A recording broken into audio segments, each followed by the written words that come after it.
Well, welcome to Thursday Night Saws.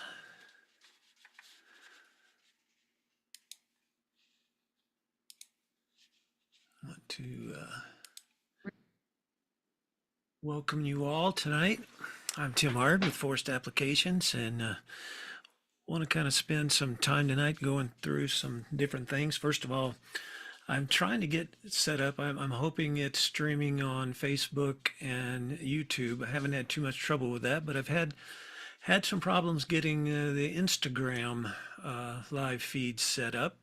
But I got it to open up tonight, but it doesn't look like it's going to stream on that either. So I guess if you're on Instagram, you have to go over to YouTube or Facebook to be able to watch it. I do have some chats set up on YouTube and Facebook, so and I'll try to send a message here to see if I can get someone on Instagram to check it out. But I very pleased to find out here over the past couple of days I've got 10,800 followers on Instagram. There are a lot of tree guys, a lot of loggers, a lot of tree care professionals that are on there, and so I'm trying my best to get things out to them on the Thursday night saws, but it's not cooperating too much on the live streams with them. So most of everything, I guess, is short stuff. But I also have had a couple videos that I want to talk about tonight, and just go over some different question and answer things out there. Has to do with about 4 or 5 months ago, I posted this video, and it had a little over 1 million views. And a lot of questions, a lot of comments came back in. And the other day I was working on some stuff, and I said, well, I'm just going to repost this again and see. And already it's up over 100,000, and I think it's somewhere about 1.4 or something like that. 140,000, and the chat that had come back off of it, the questions and the different comments have been a lot more favorable than the first ones. And I wanted to kind of discuss some of the things because a lot of people don't know about forced applications and my background and things. So I thought I would just spend tonight to kind of go through some of that. But if you are Instagram follower and you'd like to kind of stay in touch with us, the two channels on Facebook and on YouTube are just at Forest Apps, Forest, Forestapps. So just the at symbol and then Forest Apps, and that'll get you into those two. And then on Instagram, it is Forest Applications Training with a lower space below the 3 words, and so that's how to find us on Instagram.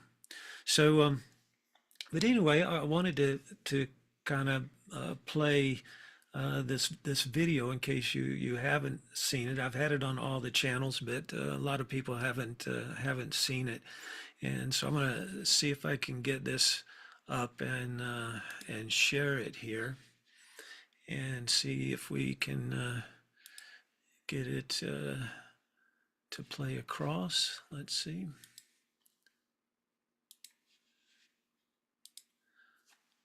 So this is a video that I first posted, like I say, 4 or 5 months ago, and we'll see how the sounds come across here.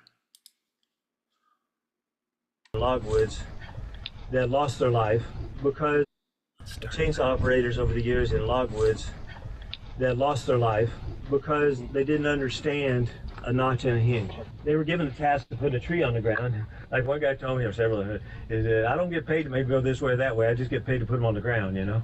And so they rush through and drop them. But a lot of times the boss is right on their tail saying, you know, you can't leave that wood on there because it's going to pull fiber on my tree. And it drops my value. And so if I'm gonna pay you, you can't do that. So what do? They stay there with the tree while it's moving. If you watch a lot of times on YouTube, the guys are stating, oh, I'm gonna take a little bit more off over here. I want that tree to jack over this way. I want to do this, that, and other. Look at where the tree goes. It goes back to the face notch. If I take a side of the hinge off, the tree will turn. But how much do you take off? How much do you add on this side to pull the tree? Like if I wanted to pull this tree over, say 3 feet more to the left, how much more would I hold over here or take off over here to do it? So if we think about that situation, and you talk about the different hinges and notches and how they work, and I want to make sure here that I've got this. I'm going to stop the sharing there. Hopefully all the audio is coming through here tonight. But off of that video, which got more than 1 million views, and here in the past week about another 140,000 or so, is a lot of comments came back in that people West Coast, people East Coast had different ideas of first of all, me thinking that people are not professionals, and that it is possible to be able to stay there with the tree and turn it and do what you need to do with it. And one of them, several comments even came back this time, is what's that thing in his stomach? Well, I've been training chainsaw operations for a little over 40 years. I've got background with technical side, doing technical training with dealers and distributors. And then in the late 80s and early 90s, Soren Erickson and I worked very closely together with putting together the Game of Logging training program. And then in about 2005 or so, I also was instrumental in putting together the program that's known as Arbor Master Training. And in those two programs, one for tree care and then one for logging, and then I've basically since that time concentrated on city, county, state disaster cleanups.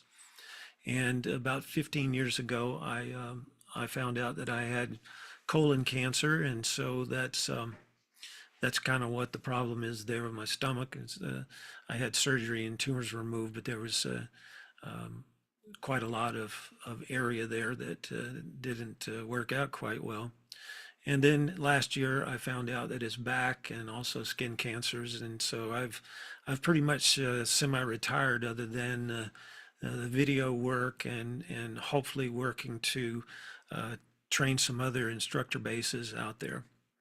And so at least since 1991, I've had forest applications. And so I've done nothing but training across the country, and I've trained in been through all 50 states, but I've trained in all but 3 of them. And so when you start to think about the opportunities that I've had to meet professionals and work with different people, it's been very, very rewarding over the years. I've learned a lot from people sharing information with me. And when YouTube has started getting stronger, which my YouTube channel has been up since I think 1996, and so it's been around about as long as YouTube has. And at that time, I was really Soren and I were really the only ones that was doing much training around the country, except for the U.S. Forest Service, and so and we work a lot with the U.S. Forest Service, and I've trained with West Vaco, Union Camp, Weyerhaeuser, Simpson Lumber in the West Coast, Cal Poly University, up into Gulf Canada, and then also all the other states, especially in the eastern side of the states. And so I've been all over working with different professionals in operations and occupations that run chainsaws. And so we've always promoted safety, and we've promoted sharing of techniques that can make a chainsaw operator's job easier as well as safer. And I guess the thing is that a lot of people over the years have not had the opportunity of someone sharing with them, industry techniques.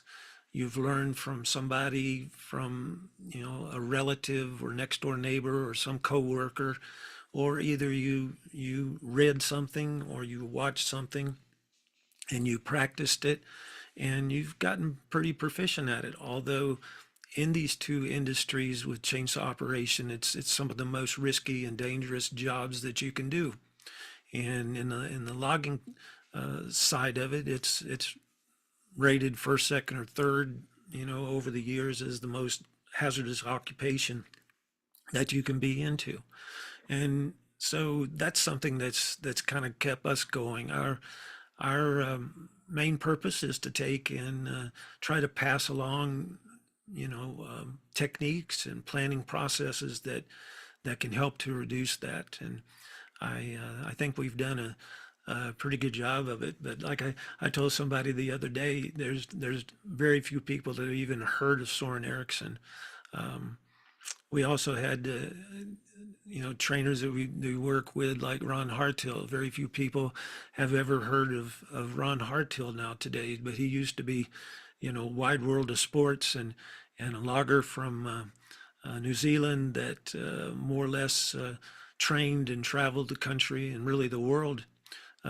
Even back in the days with Homelight, Tournament of Kings, and Poland saws, and then later with Husqvarna, and it's something that people don't know the background of a lot of training and presentations that's taken place out there. And Soren more or less came to the United States in the late 60s and through the 70s and worked with major paper companies, and at that time was very instrumental in putting together programs with the American Pulpit Association, which is now American Force Resources, and working with, and also we did Mead Paper. They got behind programs up in Ohio and in that part of the country. We had so many different people that, I apologize for the dogs here, but hold on.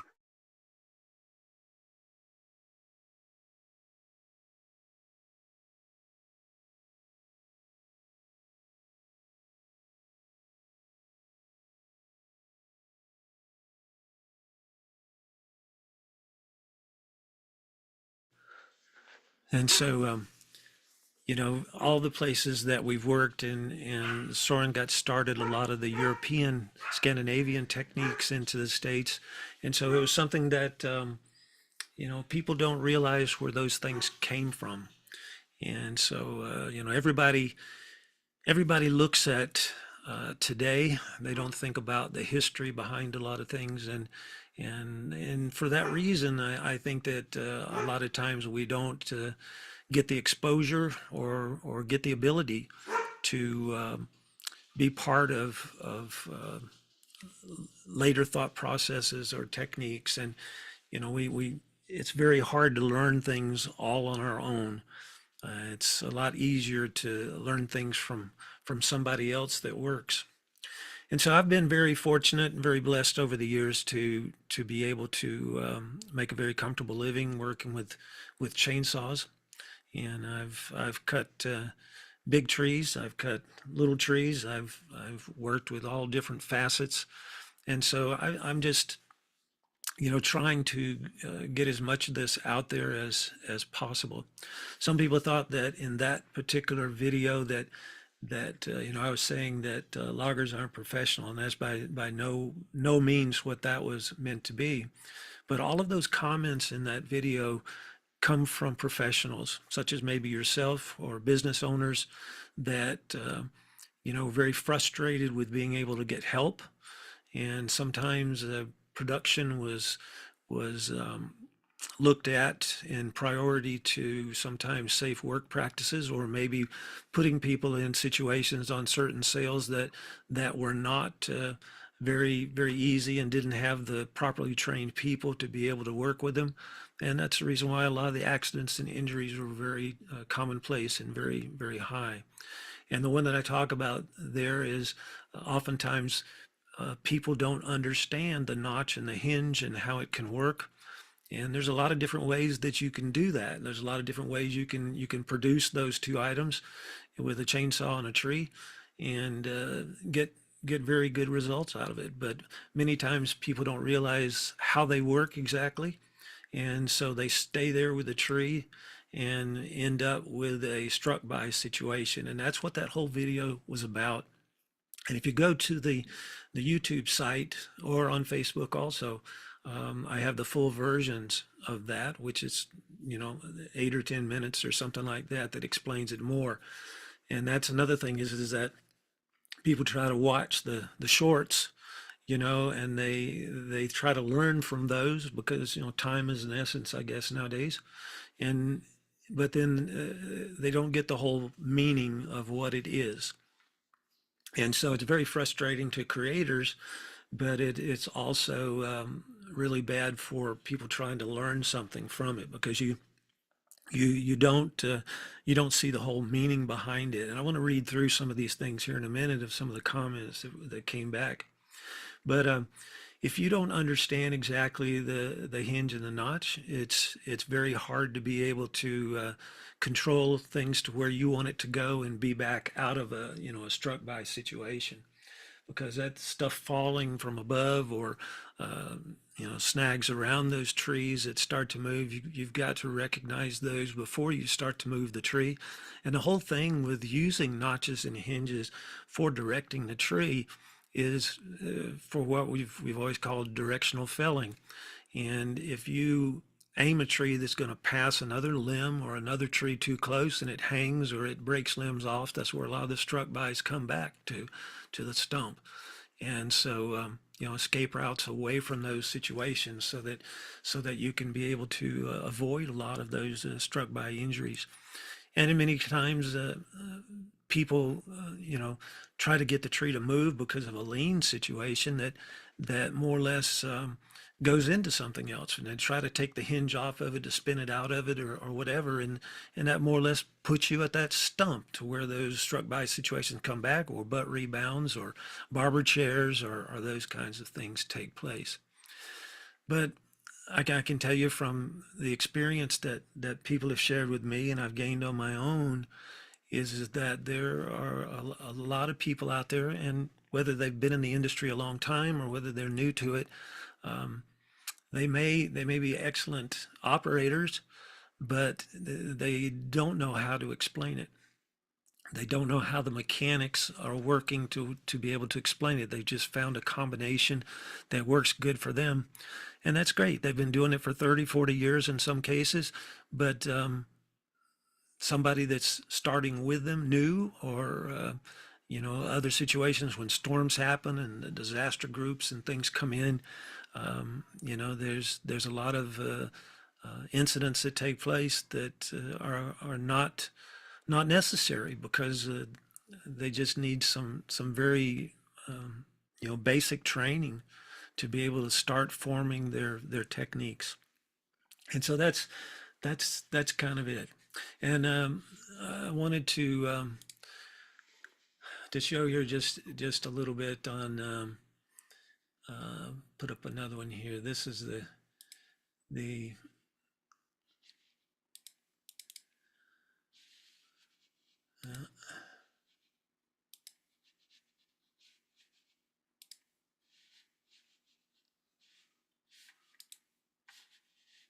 where did it go?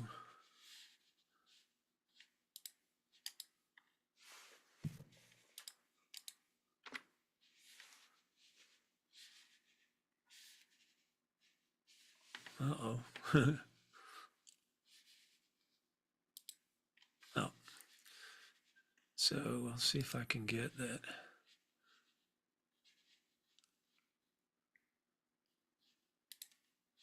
So this is the some of the questions that came in,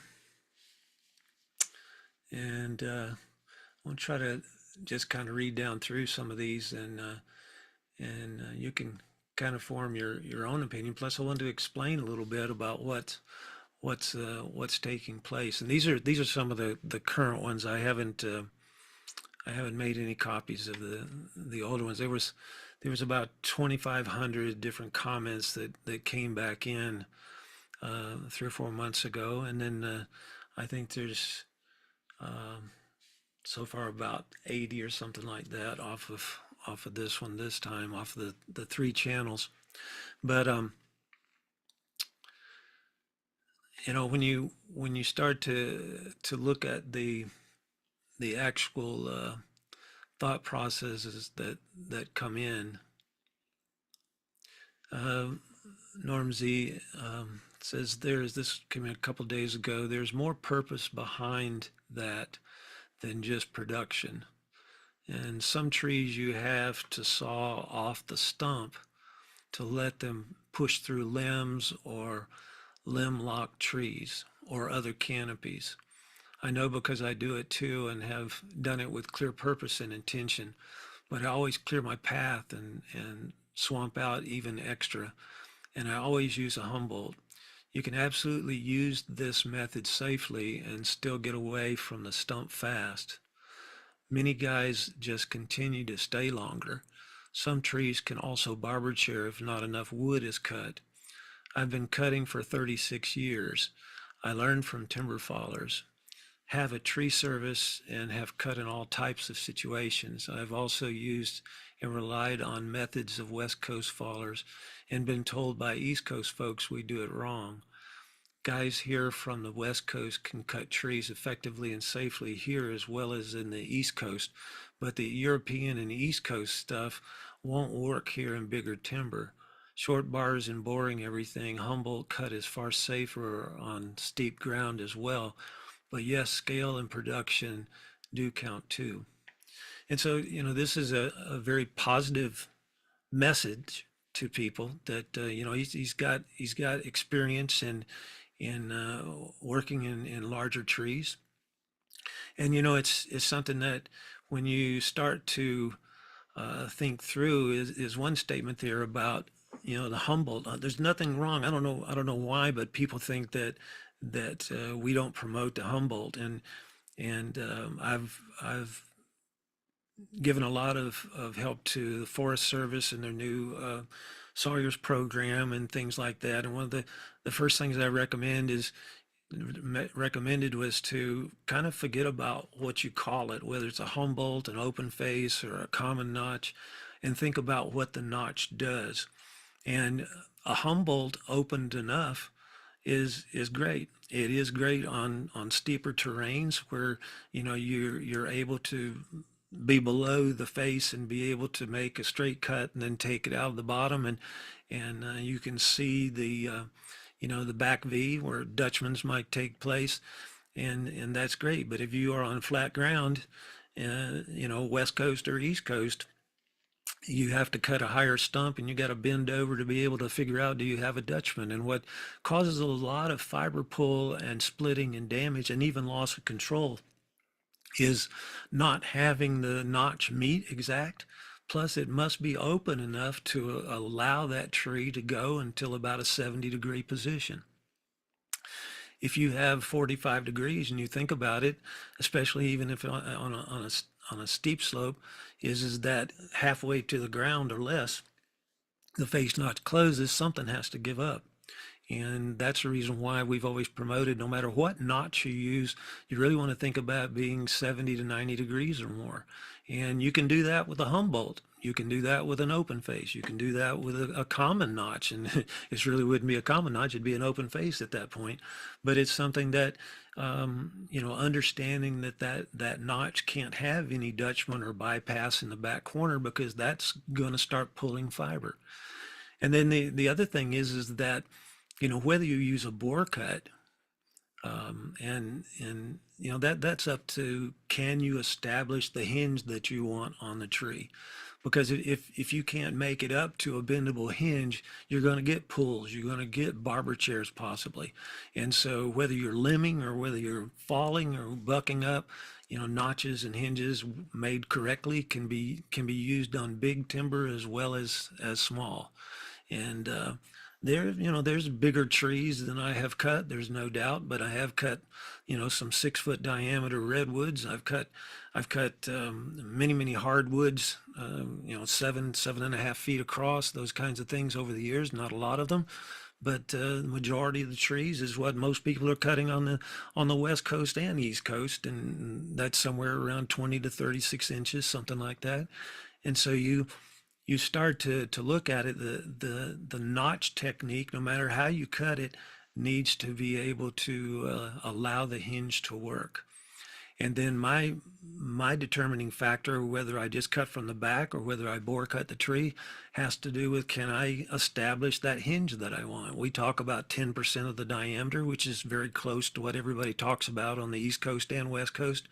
And it's something that you want to be able to get to that point. If you've got a heavy forward-leaning tree, a bore cut or reducing half and half or something to be able to outcut the movement of the tree to get to the hinge is important. If not, you're going to have pulled fiber. You're going to have splitting. And then I've got videos of different things. Matter of fact, on the YouTube site, there's over 700 videos of different cuts. Whether it's big trees or little trees, it really doesn't make any difference. If the mechanics are correct, you're going to get good results. You're going to have proper placement. You're going to have less residual site damage. You're going to have a lot less damage to your logs on the tree that you're cutting. So it's, all of that comes into those understandings of the notch and the hinge that I talked about in this, short video. And, when you talk about long bars or short bars, that's something that's relative, because if you're in big timber, if you run a 28 to 32 inch, you're probably going to have to make more than one cut across too. So, a 16-inch bar on a 36-inch tree is possible, and a 36-inch bar on a 36-inch tree is possible. But then how many cuts are you going to make on the big tree? And I start really looking at, and Soren used to say this, think about how many limbs you have to cut and what's the diameter when you get to about the second or third log. So, that's the thing that you look about is your overall usage. I mean, if I need a big saw and a long bar, it's not heavy, but if I don't need a big saw and a long bar, it gets heavy. So that's where, choice of tool also makes a big difference. I see many times on YouTube videos still today that, people have a 36-inch bar on there and they're not using but a third of it. So what's the, it's just what we get used to as far as using. And as far as felling, you can take 3 times the bar length pretty well. And that's what you'd have to do if you had a 10-foot diameter with a 36-inch bar. So all of that stuff is all this nitpicky stuff about what you use or how you use it. That's really something that's according to the job that you're doing. And so that's something to where the guys on the East Coast in large hardwoods and large pines that they're using in tree care, that they have to have big saws just like guys on the West Coast. So, but it's their ability to use them and put together a plan that's going to make them proficient and a profitable choice of tool.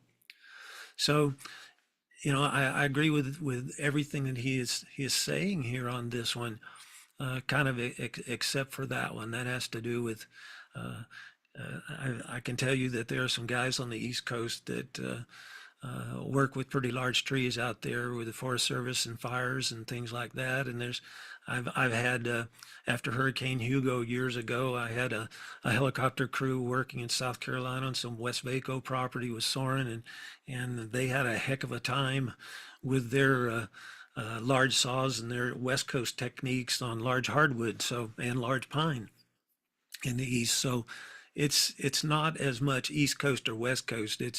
It's who stops and slows down and has a planning process that can put together the right choice of saw and technique to do the cut and do it well. But I can tell you this, that a big tree will kill you and a small saw will kill you. And so, a small tree will kill you. It's not the size of saw that makes a difference there. So So important to think through that. We get a mindset on things, and we forget to open up our minds and look at all the possibilities of what we can learn. Because what I always have shared, and like I said, I've made a pretty good living off of it the years, and it's not Tim Hard techniques. It's not really Soren Erickson techniques. It's you know putting together a plan for the task that you're doing. That's really where it comes up to. So just some things to think through there. And so my question or my answer,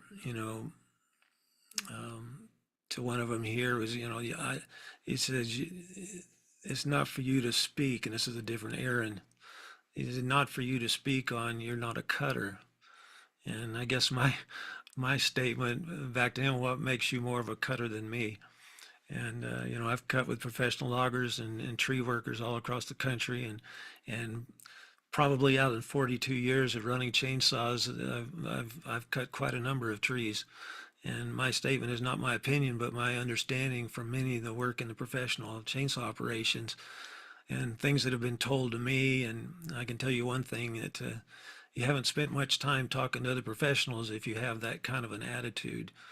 And because it doesn't make any difference how many hours you've got on a chainsaw if your techniques are not pretty thorough, your planning processes and techniques, you're not going to be very productive at it, and probably end up hurting yourself or somebody else. So, but then what he was talking about there on Norm's comments there, pushing through trees.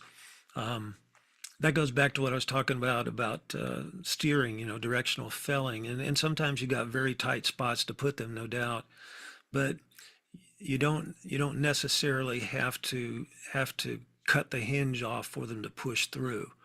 There's some things that you can do in separating. A lot of times in a case like that, you're going to take a heartwood out with a bore cut, no matter what, whether you're using Humboldt or a common notch or whatever, and because you don't want any pulled fiber there in the center, and so you can leave a hinge on each side, and even calculate your hinges as far as thickness and how they would break. You don't have to stay there with the tree and take it off, and those kinds of things can be set up if you understand how notches and hinges work. And so if you don't understand what I'm saying there, you haven't been exposed to it. So that's something for you to look at. And those kinds of information things are on YouTube and a lot of training books and things. So those are some things that you want to seek out. And the other thing too is that I see a lot of with Humboldt, as well as even open face, guys are leaving too thick of a hinge, and what happens there is it starts to pull fiber. Well, that's the whole concept of getting that hinge down in the right proportions. And so if you're allowing the face notch to close with much hinge thickness there, you're going to end up in pulling fiber. And I can tell you in looking at videos and from my experience is that there's a lot more pulled fiber on Humboldts than we would ever use in our logger training and logging work, because we cut lower stumps and all. And I have comments all the time about your stumps are all high. Well, when we're doing training, we want higher stumps, and in most cases, like in this particular one that I showed you, they're going to take a tractor and uproot that stump, dig it up, and get it out of that parking areas where all those trees are. So that's the reason why that stump is high. Plus, it gives me the ability to put a tree over, and I've got enough elevation to show some different bucking and pressure techniques. If the tree's flat on the ground, it doesn't show these guys cleaning up storms and stuff, what pressures and compression and tension is. So those are things that in our training we usually cut higher stumps, so that we can set up that for the actual bucking and limbing. And then also it's a situation of 90% of the people that we're working with don't have a lot of experience in chainsaw. It's part of their job. They're required to clean up stuff in city, county, and across roads and storms and things like that.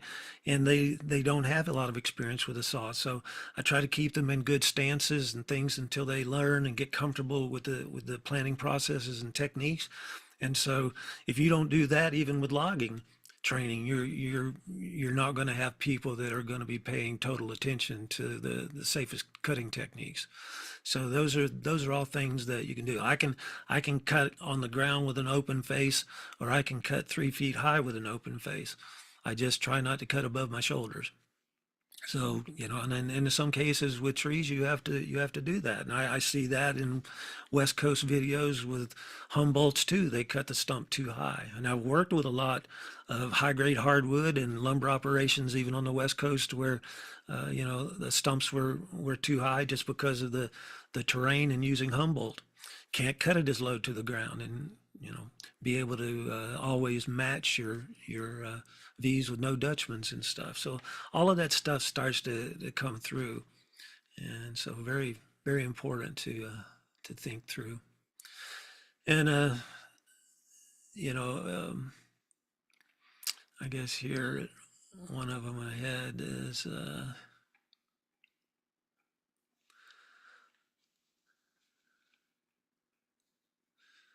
One guy said the answer to your question is you cut it off just at the right moment so it goes where it needs to go.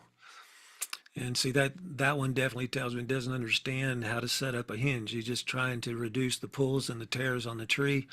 And whether he's climbing with it or whether he's on the ground with it, it's important to understand how that works.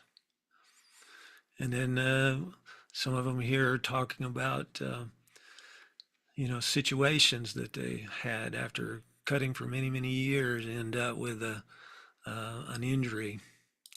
And so those things are hard to look at and to realize that after all of those years and all the experience, it doesn't make much difference how much experience you have. If you miss that one little thing on that one tree in the planning process, you can end up with issues. And that one guy said stump's too high, bet he didn't bore cut, which is much safer as well. It's I bore cut that tree, and this is something where people are learning some of the things of bore cuts and things like that. But it's and they're having conversation back with somebody else, sharing it and discussing it, and don't really have the whole picture on the video. And he says, one guy says, I fix boats too. He said, go cut trees on a 45-degree slope. All I see is you making cow pastures out there. and I rode back to him. I've cut trees in West Virginia on pretty steep slopes where we almost had to tie ourselves on the hill. Watsonville, California, we cut some redwoods on some pretty steep slopes, and I've been all around Forest Grove, Oregon, Springfield, Oregon. I've been all over the West Coast. Work areas around Cal Poly and Swanton Ranch, and some pretty big stuff. Working. We cut with students from Cal Poly. We cut with loggers in the area. We did Springfield, Oregon. We did a program years ago with Stimson Lumber, and it's just. And I work in Oregon with Oregon Cutting Systems, and working with some of their technical staff or sales staff, and we've cut some pretty good sized trees there. And I can tell you that the techniques do work. And it works in big trees as well as small ones. Some of the redwoods we cut was on a 100-year thinning that were 72 inches across the base, 153 feet tall average. And they're not as big as some of the trees people cut. There's no doubt about it. But when you start looking at average, that's pretty good. And it would have done the same thing if they were 10 feet across. I just like to have a little bit bigger saw. So, and I listed those places, and he says, I see you haven't cut in Oregon. So I wrote back and said, yeah, Forest Grove, Bend, Portland. I work at Portland Arboretum with the city parks department. So all of those things are kind of misunderstood as people start to look on YouTube and different things, Instagram and all, with the different videos that are posted. They just don't have an understanding of what the total picture is behind that. I've worked on Mount Shasta area, Klamath Falls, and Weyerhaeuser. Um, so I do have some knowledge that people have shared with me. Do I do it every day? I do training just about every day somewhere until the cancer came back, but I do training. I share information and help to pass along, and I'm a teacher. That's my background. Well, it's always been chainsaw teaching, but I feel that I talk to a lot of loggers and all that aren't good teachers. But then I talk to a lot of people who have a lot of experience, but they don't know how to pass it along to other people. So that's just one of those things. So I hope people figure out how to look at those things, and not just on my videos and things, but on a lot of people's videos. They need to think about all of the things that make up that video, and also. But that's kind of what I wanted to talk about, and then there's so many different. I don't know why this thing is giving me fits right now as far as getting on the Instagram here. But you can go on and read the comments and things, and if you have questions about some of this stuff, and there's, like I say, there's over 700 videos on the YouTube site that can give you some ideas of how things work and how to think through it. And one thing I was going to say about the hinges, if they are too thick, they can be an issue. If they're too thin, they can be an issue. But trying to hold one side and turn the tree is impossible.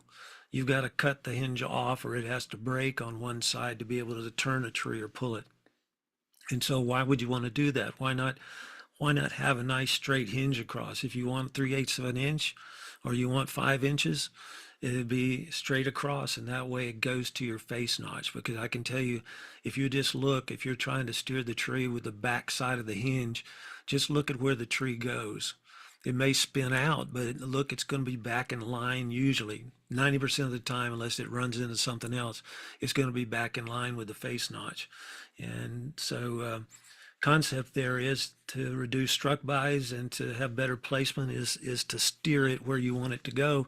You've got sights on the saw you can utilize. You've got making sure your face notch is open enough to allow it. And this not only works on the ground, but also works up in the tree. I had one guy, one of the things was, well, if you had a tree that, you want to cut it loose, you don't want it hanging on stuff when you're up a tree 80 feet and you've got 100 feet above you and stuff. Well, I guess he's does some tree care, he does some logging, but I don't know, from what I understand about that, maybe you've got a 180-foot tall tree and the limbs are starting on a Douglas fir or something at the 80-foot mark, and that's where he was going to drop the top off of it. But I don't know whether he's in a residential area or whether he's out in the woods, but if he's in the woods and the terrain's not that bad, you can probably be better off to drop that one as one piece. Because if you go up 80 feet and drop 100 feet off the top, you're probably going to crack up some top anyway. So, it's something to where all of these hypothetical situations come in. And instead of people, asking questions and things, they form some type of a weird opinion. And so important that we think through that. And another thing too on the hinges, I was going to say, is that if you look at the end of the log, even though it's been cleaned up, if you've cut the hinge off of it, slice you about a half-inch slice across it, and then tap it and see where that breaks off. That's quite interesting. I'm going to be putting together a video on that soon. I've had some, I think, on there in the past, but it's even more so now. A lot of questions, with the hinge and the notch, is that if you set it up properly, you have very little damage, uh, to the usable wood for lumber or peelers even. If you go into half the diameter of the tree, it pulls in the middle of the tree, and that's your most valuable stuff. So if you can keep it out into the waning for the mill, you have a lot less, fiber damage and not as much need for trim. So just slice off about a half-inch piece and see where it breaks. If you're running the hinge in there to half the diameter of the tree on a Humboldt, you're probably losing a lot more fiber than you think, because it pulls it. Even though it looks nice and straight, it's shattered there, and it pulls out of the stump, it pulls out of the log. And that's a lot of times the reason why a lot of the mills will, want a foot of trim on the logs. And all that does is cost the logger quite a lot, or whoever bought the timber. So you want to think about those kinds of quality issues too, and that's where, whether you use a Humboldt or you use an open face, that allows that hinge to work, and you have less damage to the butt logs. You have control of the steering, and they work up in the tree also for limbs and also for topping and taking down pieces. So there's some things that you have to think about, like trimming the edges to keep it from peeling and those kinds of things. But it's all a very easy, understandable thing if you understand how those things work. So if you have questions and things, send it to me at info@forestapps.com, or leave comments, and I'll try to get back to you and try to answer questions, or I'll get you in touch with somebody who can if I can't answer it. So I think that take the time and go through a video a couple times before you start writing all kinds of crazy things, because it makes you look pretty crazy as a professional. And I know there's a lot of people on there that aren't even using saws, and they put comments, but it's something to where those that do have the experience, sometimes we write things a lot quicker than our brain is working. So think about that. So I want to thank you all for dropping by. I'll look over here and see, do we have any questions? I don't see anything, but if you do have some, you can send them in to me, and I'll post this also on YouTube and Facebook, so you can take a look at it. But sorry, with Instagram, it just doesn't stream very well off